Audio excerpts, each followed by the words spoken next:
Israel lançou um ataque recente contra o Irã, fazendo com que os membros do Hezbollah fugissem em várias direções. O grande comboio se dispersou e os rebeldes nos veículos estão tentando escapar. Israel conseguiu destruir várias armas secretas de uma vez. Os guardas revolucionários iranianos estão se dirigindo urgentemente para a área, pois dezenas de locais secretos foram explodidos e destruídos durante a noite. Bem-vindo ao nosso canal militar sobre os últimos acontecimentos na guerra liderada por Israel. Você pode se inscrever para ficar atualizado. Há atualizações importantes de última hora, então vamos revisar rapidamente com as últimas notícias com imagens reais. Em resposta às ações do Irã, Israel tomou medidas e todos os recursos da região estão começando a ser cortados. O Irã continua com suas ameaças de ataques e iniciou alguns nos últimos 2 dias, afirmando que irão realizar ataques com mísseis e drones contra Israel. Por isso, o Ministério da Defesa israelense está em alerta máximo e constantemente monitorando a região com inteligência para perceber que isso pode ser uma distração. Acontece que, enquanto o governo iraniano desvia a atenção, eventos importantes estão ocorrendo além da fronteira. Nos últimos 2 dias, o Irã tem constantemente ameaçado Israel, indicando que o país deve estar preparado. Isso resultou em alguns aviões e sistemas de defesa israelenses sendo mantidos dentro do país. Como os veículos especiais de Israel são mantidos dentro do país, podem surgir lacunas na inteligência. Normalmente, Israel usa veículos com antenas para monitorar a região. O objetivo do Irã é desviar a atenção para realizar outras atividades do outro lado.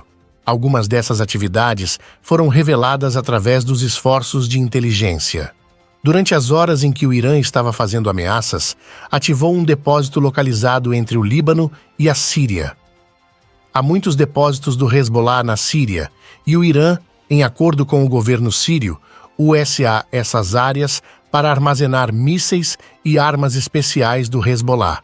Durante a noite, começaram a transportar armas desses depósitos, enviando-as para o país, especialmente da região mais ao norte do Líbano, que está mais distante de Israel. Provavelmente, os satélites de Israel detectaram a situação. O aumento da atividade na fronteira e a presença de veículos de transporte chamaram a atenção. Como resultado desses eventos, muitos alvos foram identificados logo abaixo da cidade de Al-Qasser. Alguns veículos já chegaram a seus destinos, enquanto outros ainda estão a caminho. Um total de 5 áreas diferentes foram identificadas pela inteligência para controlar a situação. Os caças israelenses sobrevoaram o Líbano em alta velocidade para chegar a essas áreas. O primeiro alvo era um depósito localizado na parte sul da cidade de Al-Qasser. Acredita-se que a maioria das remessas de armas foram despachadas desta área, ou que era um ponto de encontro antes de deixar a cidade. Como está na fronteira sul da cidade, caminhões e veículos partiram dali em direção ao Líbano. Os caças atingiram este local, causando uma explosão massiva na região. O segundo alvo dos caças eram os veículos na estrada. Seguindo as ordens do Irã, os membros do Hezbollah decidiram dividir a remessa, avançando com seus veículos por diferentes rodovias, tanto à esquerda quanto à direita, em direção ao Líbano. Após realizar um loop, os caças identificaram a localização exata dos veículos de transporte de armas na estrada e na aldeia rebelde, na área central.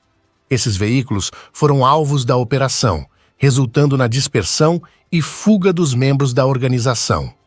O simples som dos caças causa grande perturbação nas organizações militantes. Finalmente, há uma aldeia chamada Qasser, na parte mais ao norte do Líbano.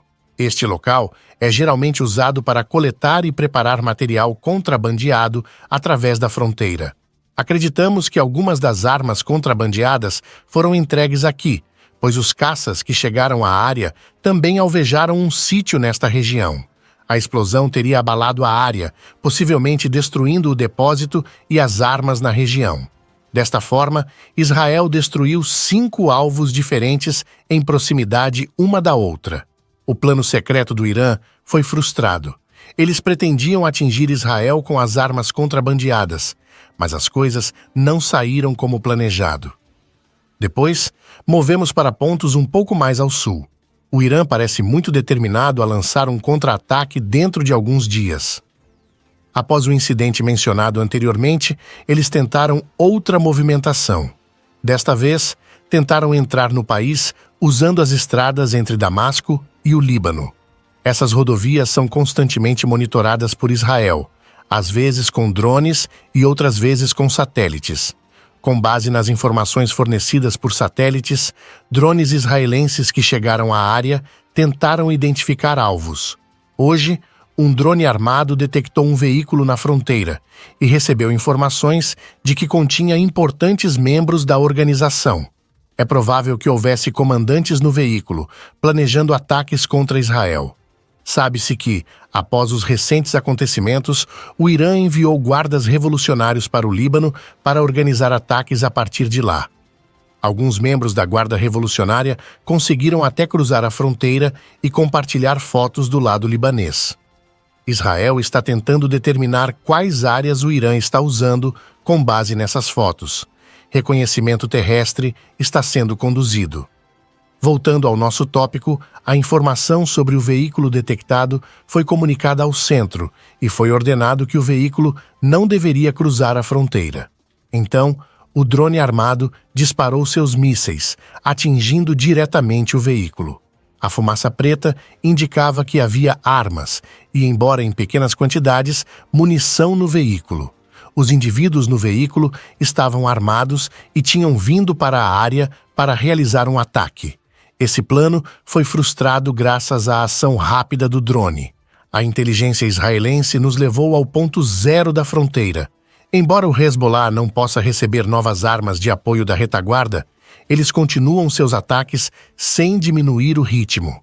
Eles tentaram novos ataques com mísseis e drones em território israelense.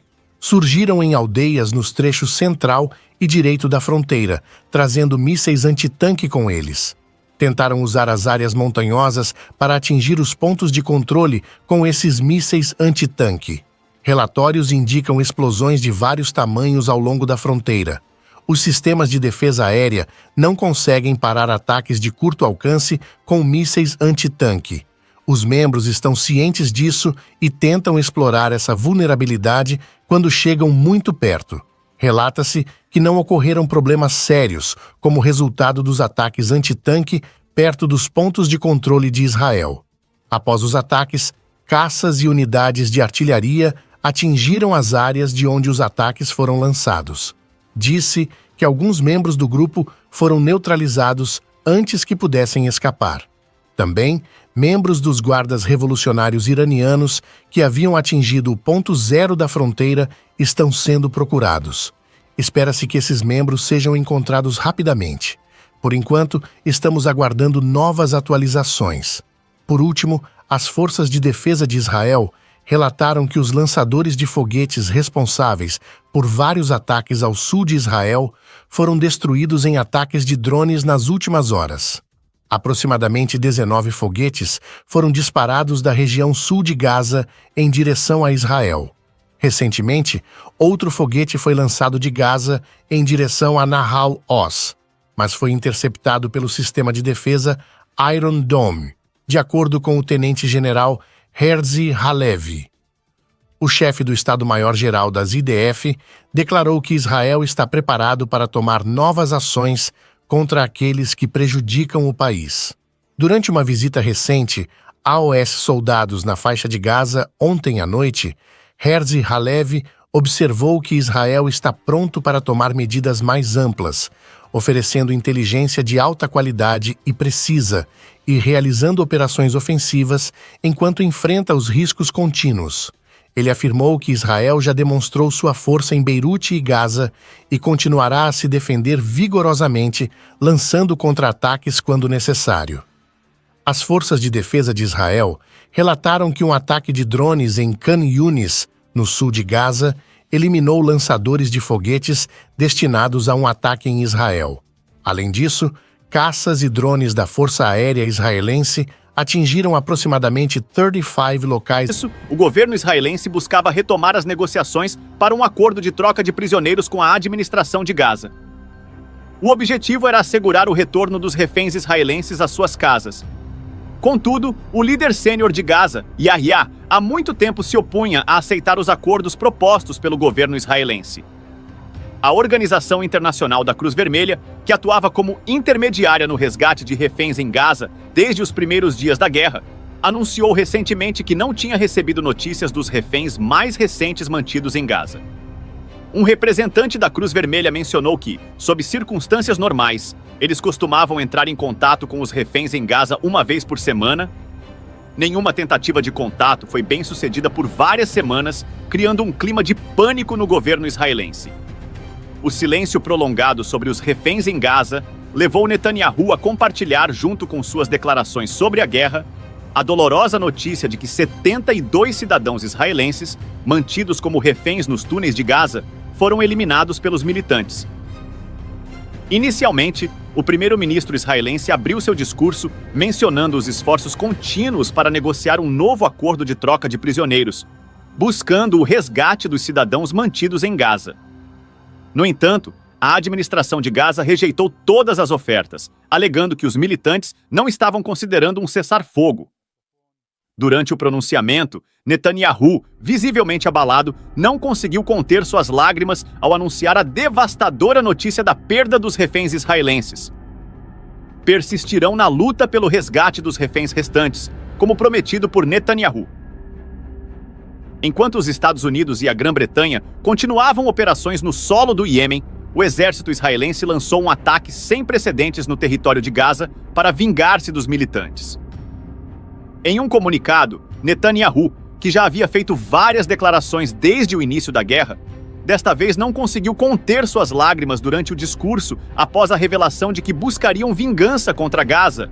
Logo após o anúncio de Netanyahu, o chefe do general israelense, Herzi Halvi, divulgou que uma nova operação, denominada Operação Vingança, foi lançada apenas 2 horas depois do ataque. A notícia da eliminação dos reféns israelenses pelas milícias de Gaza gerou grande confusão entre os soldados israelenses estacionados no quartel-general do exército em Gaza. Milhares deles pediram permissão a OS comandantes para adentrar as fronteiras de Gaza, empunhando armas e entoando cânticos de vingança, marcando um novo capítulo tenso na situação. No interior do exército, a inação não foi tolerada. O chefe do Estado-Maior israelense, Harry Halevi, não ignorou os apelos dos soldados israelenses.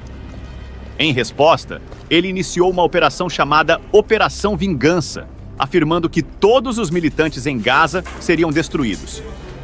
Após esse pronunciamento, a Força Aérea Israelense despachou 18 caças para o espaço aéreo de Gaza simultaneamente.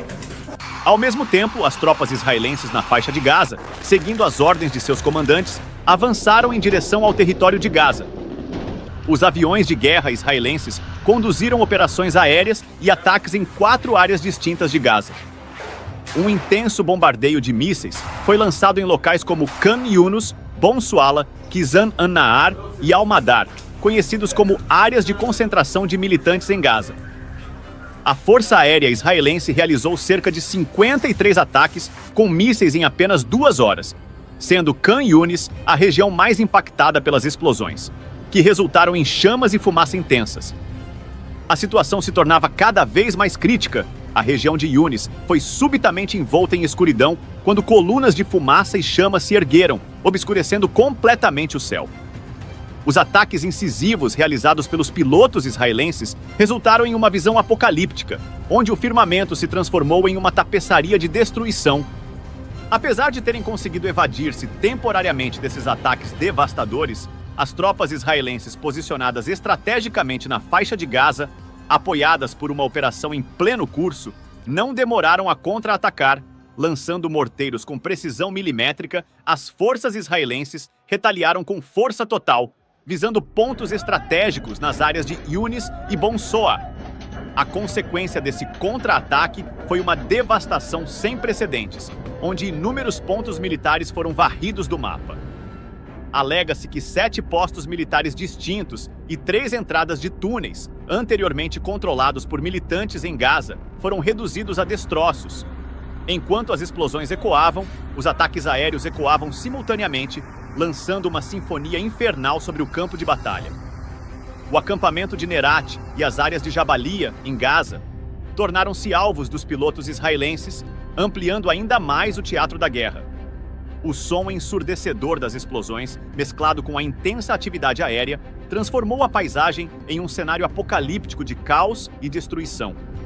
Em uma operação aérea, o exército israelense atacou com sucesso um posto militar utilizado por militantes na área do acampamento Nerat, conseguindo neutralizar 13 combatentes posicionados no posto avançado. Simultaneamente, uma estação de tratamento de água, empregada por militantes em Gaza, na região de Jabalia, tornou-se completamente inutilizável devido aos ataques precisos das aeronaves de guerra israelenses. A falta de uma operação significativa do exército israelense em Gaza até o momento está relacionada aos reféns israelenses mantidos